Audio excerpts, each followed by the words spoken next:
We made it to Arcadia Bluffs, which is definitely a bucket list course for me. I brought out the camera and I'm super excited to take you through my round to see what a scratch golfer can shoot at Arcadia Bluffs from the tips. Subscribe to follow along and we're off to the first tee. We start the day off with a 519-yard par 5 slight dogleg to the right. I'm paired with 3 guys from Boston, so I'm a little bit nervous, focusing on tempo, make good contact, but miss it left. Well, we're getting a bit of taste of Arcadia already off the bat. We're in this, what we call fescue in South Jersey. I don't know what they call it up here.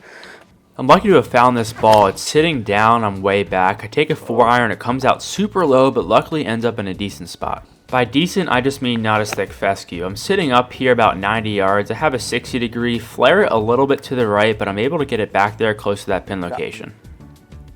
Having any sort of birdie putt on the first is great. These greens are absolutely lightning, and watch how this ball even creeps back a little bit. Super happy to start the day off with a par, and we're off to the second hole, which is a 190-yard par 3, really tough with a lot of trouble. I have a 6-iron here looking to put a good swing on it, a little bit into the wind, and I hit this one absolutely perfect. Take a look at where this one lands. Oh, actually landed right here. That would have been crazy town if that went in. I'm left with this left to right slider down the hill. I don't give this enough respect, but I'll end up with a par on this tough hole. Hole 3 is a beautiful par 5 down the hill. 530 and playing about 7,300 yards today too. So when I'm nervous, my body gets stiff and I tend to miss it out to the right, and that's exactly where this ball goes. I leave the face open, but luckily there's some room over there. I have about 260 in, a decent lie in the fescue, and I'm completely blind, just hitting as hard as possible over the hill. I end up just long right of the green with a really tough shot. I have to land this thing short just on the green and hope it trickles down. I give this a little too much juice, it races by and ends up on the edge of the green. Even though this putt's uphill, it's still pretty quick. I don't start this on the right line, and luckily the guys give me the next one. Bogey on a par 5 is definitely not ideal, but we move on to a 415-yard par 4 slight dogleg to the right. I've never played here before, so I'm not sure if driver's the right play, so I try to take on the corner and end up a little bit right of where I'd like to be. Luckily the fescue is not too thick over here, and I have a 56-degree into this green. I make really nice contact, and this green's kind of like a punch bowl with a huge slope on the back that'll bring the ball back towards the hole. Again, I'm left with a left to right slider, and I'm trying to be cautious of my speed here because of my last putt, and I leave it short. Tapping for a par though, it's still a good par on this hole. All right. Even though it's only the 5th hole, we're on to our 3rd par 5 of the day, a 583-yard par 5 down the hill, and I finally get a good shot to go. This hole is absolutely beautiful, heading towards the lake, and it looks like an infinity edge. It's crazy how big Lake Michigan is. Hit a really good one here. We got 195 in. Gotta get it there. A little 7-iron. Right at it, just get some legs. Short. Had I known how deep this green was, I probably would have taken an extra club because short is not where you want to be. It was pretty sandy down there and not the best lie. Now I have to get up and down to save par, and it comes out a little bit hot, trickles down there to about 10 feet. Oh, wow. Kind of wobbled a little bit too. I didn't hit it very hard though. Another bogey on a par 5, neither here nor there because we have a 195-yard par 3. This is kind of a weird shot because there's a bunker that looks like it's in the center of the green. I take a 7-iron right over that bunker. I think it's a little bit long from the tee, but it actually ends up in a pretty good spot. I'm about pin high here, sloping right to left. I have to be cautious of my speed because, again, these greens are really fast, and I've hit this one a little bit too hard. Luckily, the putter starts to heat up, and I clean this up for par. Long par 4 here, 472. Pretty straight away though, so let's hit a good one down there. Not much trouble. One of the more narrow tee shots out here, I try to trust my fade, start it up the left side, and peel it off, and it ends up right in the fairway. I have 9-iron in, 165 yards up the hill, and I draw this one a little bit too much, and it's just going to end up left of the pin. Pretty open over there though, and I'll give myself a putt. Whenever I have the chance to putt it, I usually do because a bad putt's usually better than a bad chip, but this is just a bad putt, not my best.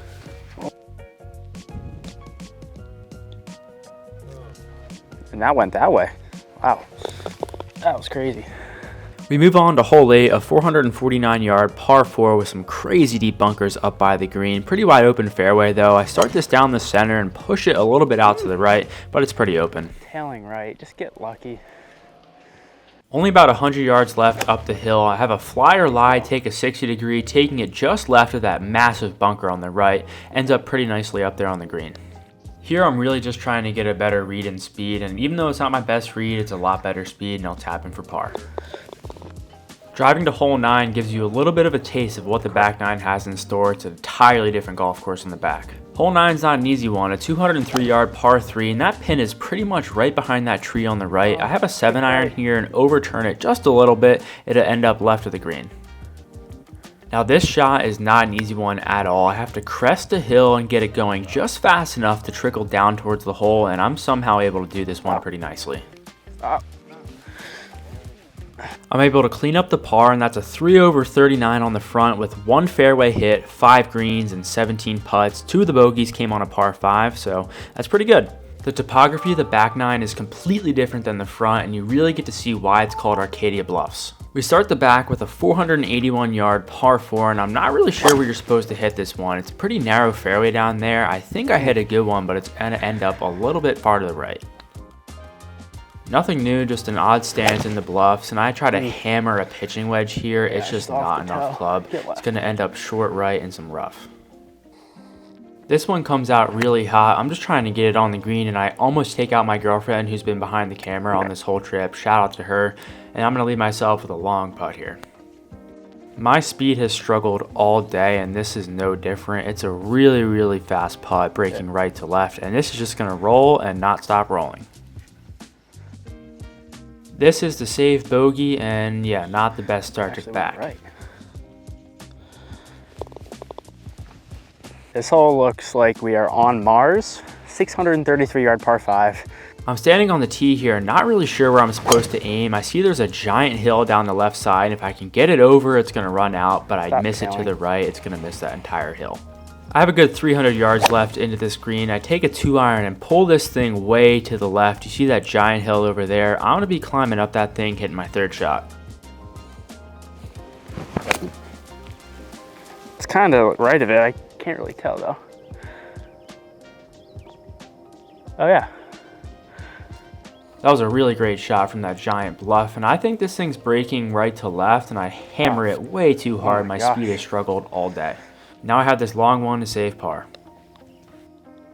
Oh yeah, well done. Thanks. Hole 12 out here is pretty cool. It has 2 different yardages because there's 2 different greens. Today we're playing the bottom green down on the left, so it's 431 yards. I'm lucky this tee shot stayed in. I only have 60 degree left into this hole, and I think I chunked this one, but it's going to end up pretty darn good. It worked out. Not sure why I decided to leave the flag in, but hey, made a bird.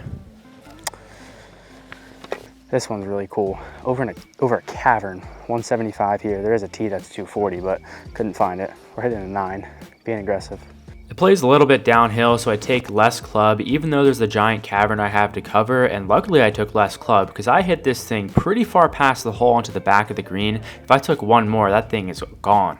Here we go with probably my longest lag putt the entire day, a really fast putt down the hill, trying to control the speed, snake it down there, and do a pretty nice job. I'm happy with this one. Thanks. Thanks. After a great par save, we head away from the lake for a 340-yard par 4. It's a pretty sharp dogleg left up by the green, so I opt just to take a 4-iron to get something out there and play. I'm left with 125 yards with a 52 degree. I take dead aim here, uphill into the wind. I'm lucky this thing gets up, ends up on the front of the green. If that spins back, it's rolling back about 40 yards.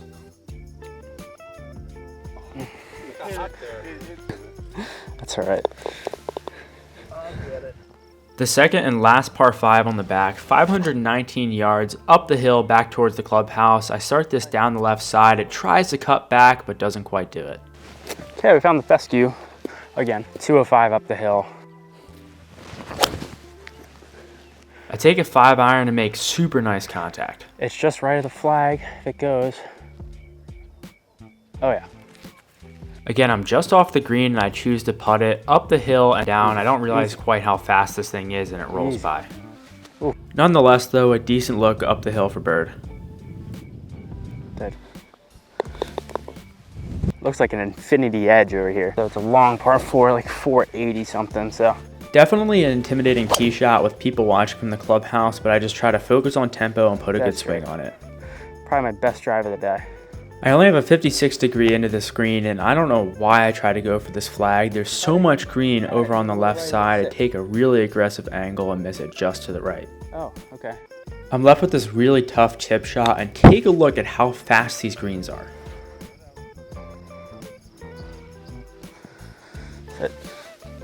That rolled a good 10 feet by. I have this to save par, and I don't hit it. Didn't move. Hole 17 is a really tough par 3, 176 yards today, uphill into the wind. You can't miss right because it's down a really steep cliff. I'm going left, and it stays left. This is a near to impossible shot in the thick fescue. It actually lands in the fescue, and again, these greens are lightning. Look at this thing just trickle way across the green. Now, I've never actually done this before. I choose to belly a wedge, so instead of chipping it, I act like I'm blading it and putting it, and this thing works out pretty nicely. I'm really happy with that. I'll tap him for my bogey, and we're on to the 18th hole.